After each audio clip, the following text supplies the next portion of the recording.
Actually हम लोग दुख की तलाश करते हैं। आप किसी भी नोन से जब बात करती हैं, अपने रिलेटिव्स हों या फ्रेंड्स हों, किसी से भी जब बात करेंगी तो एक बहुत ही नॉर्मल कन्वर्सेशन होती है कि हाउ आर यू, कैसे हैं आप। तो फॉर्मल इंट्रोडक्शन हम करते हैं कि आई एम फाइन, मैं अच्छी हूँ, मैं अच्छा हूँ, सब बढ़िया चल रहा है। लेकिन जैसे ही बात स्टार्ट होती है, दूसरा बोलता है कि यार ये तकलीफ हो रही है, ये परेशानी है, पता है जॉब में थोड़ी सी प्रॉब्लम चल रही है, बिजनेस में चल रही है, या फैमिली में चल रही है। तो वो भी स्टार्ट हो जाते हैं कि हाँ, चल रही है। तो स्टार्टिंग हम करेंगे कि सब बढ़िया है। उसके बाद धीरे धीरे धीरे जैसे ही पहले वाला अगर शुरू हो जाएगा कि मेरे ये तकलीफ है, तो दूसरा भी शुरू हो जाएगा। फिर वो दोनों मिलकर ये शो करेंगे कि सबसे ज्यादा तकलीफ किसे है। ये होती है दुख की तलाश। अब इसको हम किस तरह से कंपेयर कर सकते हैं, एक तुलनात्मक अगर हम अध्ययन करें। वैसे तुलना करनी नहीं चाहिए, मगर जिस तरह से हम सब लोग करते हैं आजकल, तुलना ही सबसे बड़ी प्रॉब्लम हो गई है हम सबके बीच। कोई पैसे वाला है, कोई कम पैसे वाला है, किसी के पास बड़ी गाड़ी, किसी के पास छोटी गाड़ी, किसी के पास बड़ा घर, किसी के पास छोटा घर। ये तुलना ही हमें परेशान करती है, और यही सबसे बड़ी जड़ है हमारी आपसी ईर्ष्या की।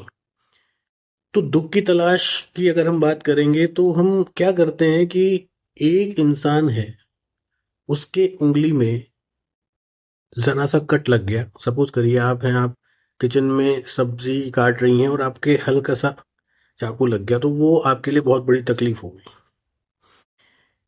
अब दूसरा इंसान है, उसका एक्सीडेंट हो गया और हाथ ही कट गया।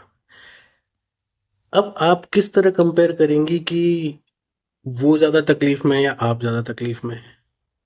समझ रहे हो? आपके पास एक टू व्हीलर है, किसी के पास एक 12-15 लाख की गाड़ी है।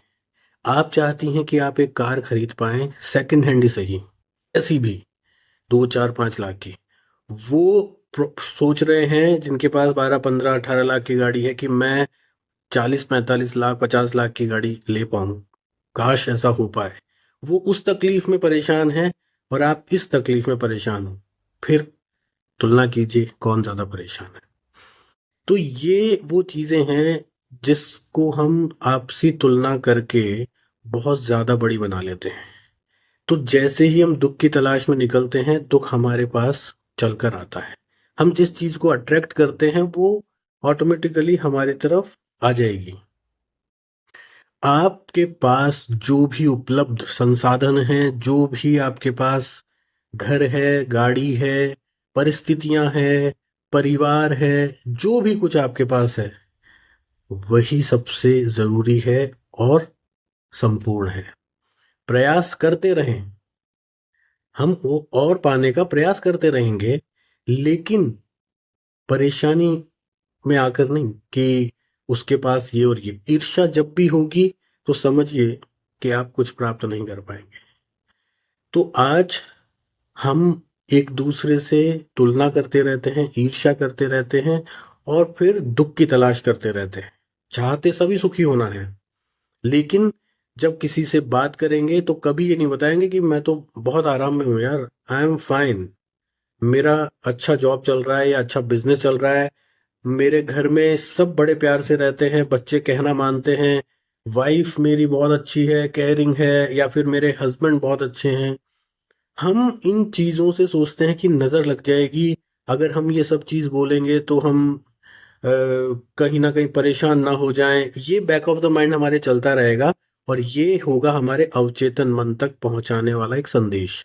तो अवचेतन मन वही हमको रिमाइंड कराता रहता है, और वो ही चीज़ हमें उपलब्ध करा देता है जो हम सोचते रहते हैं। तो हम जब बोलते हैं कि यार बहुत परेशान, ये परेशान, तो फिर वो शुरू हो जाता है अवचेतन मन। इस पर मैं 100% आपसे बात करूंगा। अवचेतन मन एक बहुत ही बड़ा विषय है।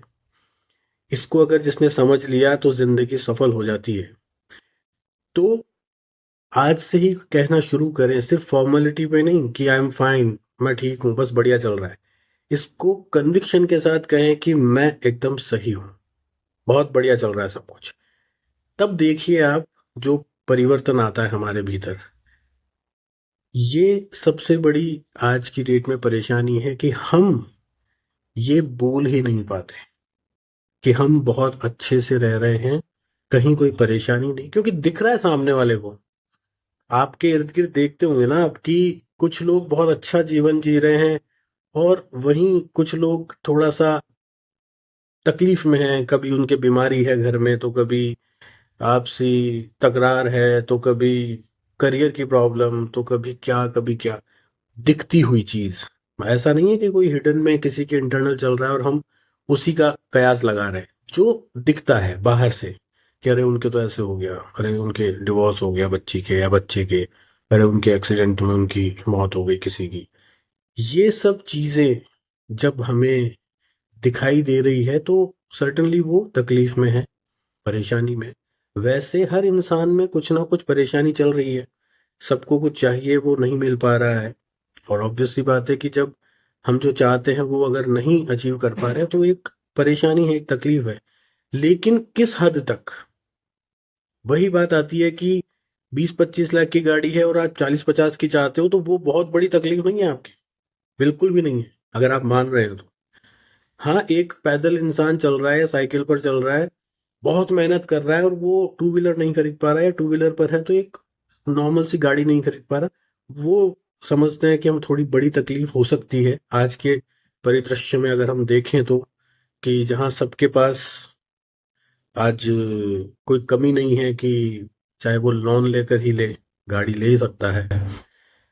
तो ये हमें सोचना होगा कि हम किस हद तक परेशान हैं, दुखी हैं, या हम दुख की तलाश में हैं। क्योंकि जब बड़ा दुख आता है, सपोज करिए कि आपके बहुत हंसता खेलता परिवार है और किसी की बहुत लाइलाज बीमारी हो गई, वो होती है तकलीफ, वो होता है रियल दुख। अचानक किसी हादसा हो जाना किसी के घर में, अचानक किसी की जॉब चली जाना और फिर नहीं लगना साल 2 साल 3 साल तक, कि वो बहुत ही छोटी मोटी अच्छी 1 लाख 2 लाख की जॉब कर रहे थे और 10-20 हजार पे आ गए किसी भी वजह से। ये परेशानियां होती है, बहुत अच्छे खासा उनका जीवन चल रहा है और अचानक से पता चलता है कि आपसी परेशानी हो गई और बात डिवोर्स तक पहुंच गई, बच्चे परेशान, हस्बैंड वाइफ परेशान। ये होते हैं रियल दुख। तो जैसे ही आप कामना करना शुरू करते हैं, नहीं नहीं तकलीफ है, ये है, जबकि कुछ नहीं है, बस आपकी इच्छाओं की पूर्ति नहीं हो पा रही है उस लेवल पर जो आप चाहते हैं, तो फिर ये बड़े दुख आपकी राह में जरूर आते हैं। इसलिए कोशिश कीजिए कि जो आपके पास उपलब्ध है, अगर कोई बहुत बड़ा दुख नहीं है, परेशानी नहीं है, तो कभी भी अट्रैक्ट मत करिए उनको। किसी को खुलकर भी नहीं बताना चाहते कि हम बहुत खुश हैं या सुखी हैं, तो आप कम से कम ये तो बता ही सकते हैं कि ठीक है, बस सब बढ़िया चल रहा है, I am fine, happy, satisfied, बस दैट्स इट।